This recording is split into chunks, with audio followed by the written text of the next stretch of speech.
Hello, everyone, and welcome to episode 11 of Stronghold SHX, the road to $3.33 with myself, CryptoBanker SHX. Before we dive into today's episode, just a prerequisite: I am not a financial advisor, and nothing I ever say or do should be taken as financial advice. Now, to kick off, Stronghold SHX, looking at the chart, it's held strong, right? Like, it hasn't really retracted like other coins and other projects. And I think that the time is up now. I've just literally just put that out on my X. So I think we're about to move again to the upside. When this video, maybe when you watch it, it might look a little bit different to what it looks now. But I think we're gearing up for a big move. Not financial advice, not a financial advisor. But I did say that in July, Stronghold would hit 4 cents, and I still stand by that. Now, what I wanted to cover today is the verified data on CoinMarketCap, because there is so much inaccurate data when it comes to Stronghold and SHX. Some people might debate and say that that is by design and has been for a number of years to potentially put people off. So if you came in and you're sort of from crypto, you look at a project and there's 5% circulating supply and the project has and holds 95% of the supply. Instantly, you're probably going to be switched off by that, and there's going to be a massive red flag. And you know, you would be right in thinking that in traditional crypto terms, a lot of people have PTSD in crypto. So, like I say, on initial looks, it doesn't look great. Now, what is interesting about Stronghold and SHX? There's been a number of things that haven't been corrected, and one could say that that maybe could have been to potentially put the retail investor off. There is inaccurate information on the circulating supply. And there is also inaccurate information, obviously, then in regards to market cap. Here we see that there's inaccurate information in regards to holders as well, because they have the Ether chain, but primarily built on Stellar. And there's way more holders on Stellar than 11.3 thousand. So the way in which you would access the correct information for Stronghold is you would hover over this blue tick on CoinMarketCap, and from that you'll be able to see that actually the correct circulating supply is just over 15 billion SHX, and the correct self-reported market cap is just over 320 million. So we have just over 15 billion in SHX circulating.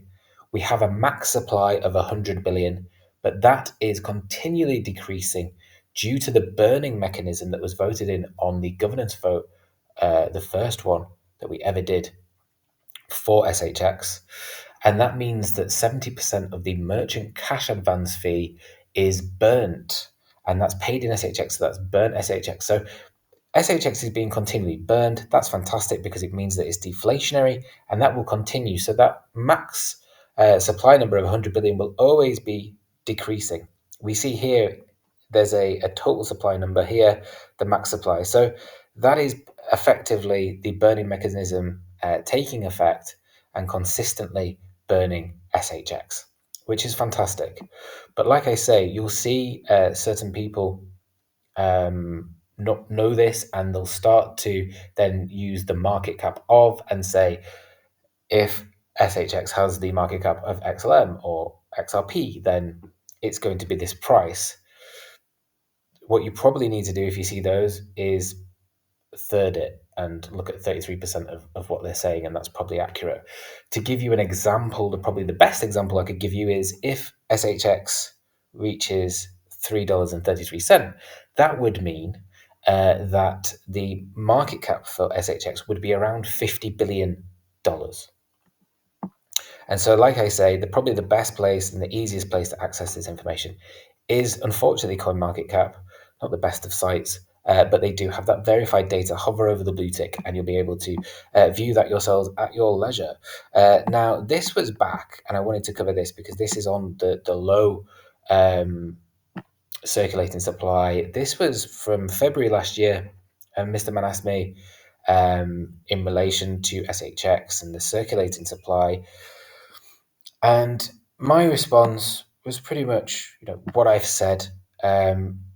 it's usually a red flag. So anyone in crypto usually has PTSD at varying different levels. And if you look at a crypto project and you at first glance and you see that 95% of the coin is held by the project, it is usually a red flag. But then once you understand what SHX is, and it's not for the likes of retail, it's really designed for institutional and business use, it then starts to make sense. Because if you think about it, the mission that Stronghold are on, the goals in which and the ambition that they have to bring about the new financial system, why would they have 100% or even 50% of their token in circulation pre-regulations? It makes completely no sense. You then lose control of your actual digital asset and the utility and liquidity tool that is paramount and the home currency of your entire payments network. So when regulation comes in, if you had 100% circulating, you'd have to buy it all back, or buy a vast majority back to then be able to allow your systems to operate in the way that you would want them to, right?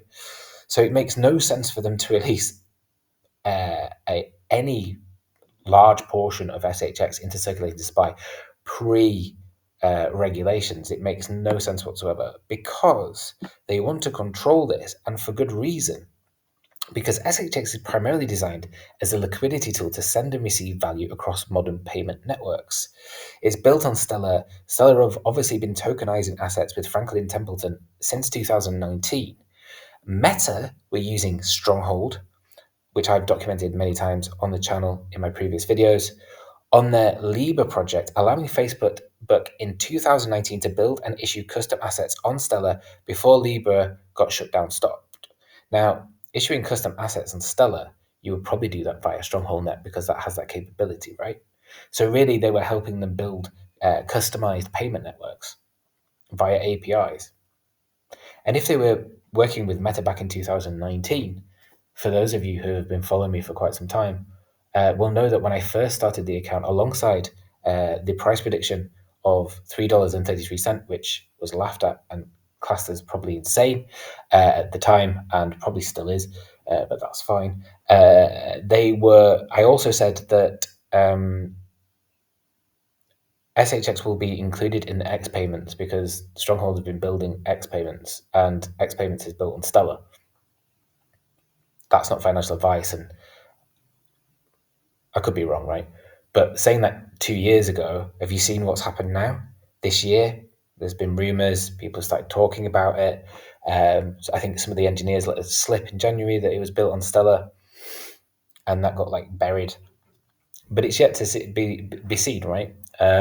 X Money is probably, I would say, launching in August. I don't think they're going to wait any longer. I have asked the questions in and around that, and if I hear anything, then I may share it. But like I say, why were they working with Meta? Stronghold had only just started in 2017 then, and 2 years on, they're working with Facebook on their payment systems for crypto. Very, very impressive. But like I say, the price of SHX, therefore, given its use cases and being the liquidity tool of Stronghold Net, it has to be high to be efficient. Same with XRP, same argument there. And so institutions use SHX to pay for fees on Stronghold Net, as do businesses, merchants, and governments. But you also have the DeFi piece on Stronghold Net, which, once regulations are clear in the US, will be opened up to everyone to participate in, not just a selected few like the case is now. Given SHX is used for and designed for institutions, circulating supply is low for control reasons. They don't want it all in the hands of retail before regulations. That would make no sense. And given its use cases and who is utilizing Stronghold Net, venture capital firms, governments, banks, financial institutions, millions of merchants, the list goes on.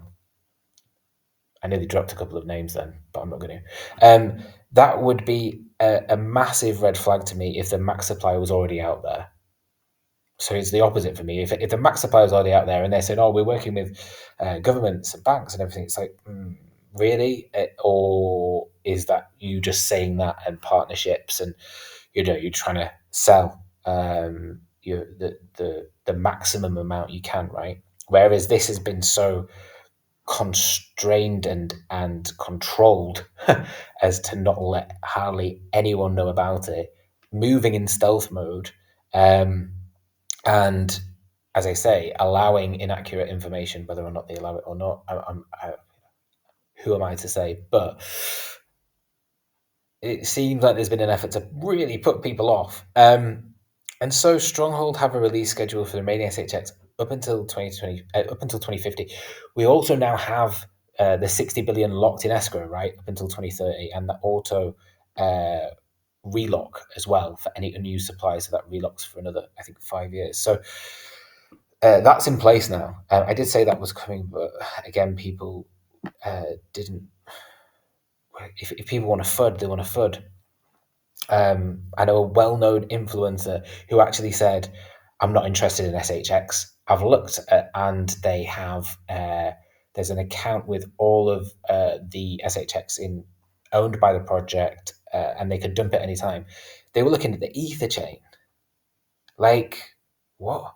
So you realize it's built on Stellar, right? Honestly. Anyway, some of you will know who that is. Ridiculous. So SHX is deflationary. We have the burn-in mechanism. And when you think about it, and StrongholdNet, it is likely that the likes of Airbnb, Uber, X, Etsy, Meta are all earning and using SHX in the future. And that's down to the venture capital rewards program, which they have. And these venture capital firms are very early angel investors within these businesses, as well as many others like SpaceX and Neuralink, and I could go on. So when you think of StrongholdNet and millions of merchants, they are utilizing SHX through payments via their own custom virtual payment networks built on StrongholdNet. Even governments use it. So also the factor that it has that multi-blockchain compatibility of XRPL, XRP, XLM, FedNow, the US ACH network, ISO 20022. It also has a Stronghold virtual private ledger, which not many people know about. And this is all sending and receiving value, utilizing SHX as the default middleman. Governance votes means that SHX strongholders are in control of StrongholdNet, and they decide the changes. There is obviously a burn mechanism in place, so it's deflationary, as I've said. And so in the future, trillions of value could flow through StrongholdNet. And with SHX as the currency and liquidity tool of the network, it's like R3 using only XRP for settlement, or RippleNet using only XRP for settlement. It's not just banks or large institutions utilizing the network, but everyone utilizing it. And as to quote Stronghold, an inclusive financial services and infrastructure for all. Now, in relation to this, and I've seen a lot of speculation, people getting excited, because Stronghold have said spot ETFs are everywhere, why does it matter? And held a vote. Suddenly people are like, is SHX going to have an ETF? Now, I would be massively, massively, massively surprised if that happened anytime soon. That's not going to happen until SHX is really at a certain value. Now, what that value is, it would have to be in the billions or hundreds of billions to be really eligible and attractive, I think, enough, and have enough history behind it to have a spot ETF for investors to really be fully interested within it. Now, when that happens, again, who knows? But what I think they're referring to actually is this. So I posted this in May. XLM spot ETF in 2025 is happening. July. So we'll see what happens there. We haven't got long left, But I do think that August is the month for Stellar. And they're kind of telling you by that stable summer slogan. The network's going to absolutely explode in August, I believe. Not financial advice. And something I just want to end on, if you are enjoying this content, please do share. Please do try and get as many people involved in SHX as possible. The without sounding like an XRP maxi, the train has left the station or is leaving the station pretty much, and you're seeing it at cents now. I don't think that's gonna last. The momentum is really building. I obviously have access and accept people to the Strongholders community group, and I just see more and more and more and more invites coming in, submissions coming in to join our community on X. It's fantastic. I think we're probably going to hit 3K members by around September time, which would be great. Hopefully we get to the 5K, right? Hopefully we can double it by the end of the year. But to do that, please do share these videos. Please do tell people about SHX and Stronghold, because, like I say, this is, in my opinion, a glitch in the matrix. I believe that even at a 50-cent Stronghold or a $1 Stronghold, it's still going to be, on a long-term basis, a very, very, very sound investment. And currently we're at 2 cents. And so I think we've got a long way to go, but at the same time, certain parts of this journey are going to go really, really quick.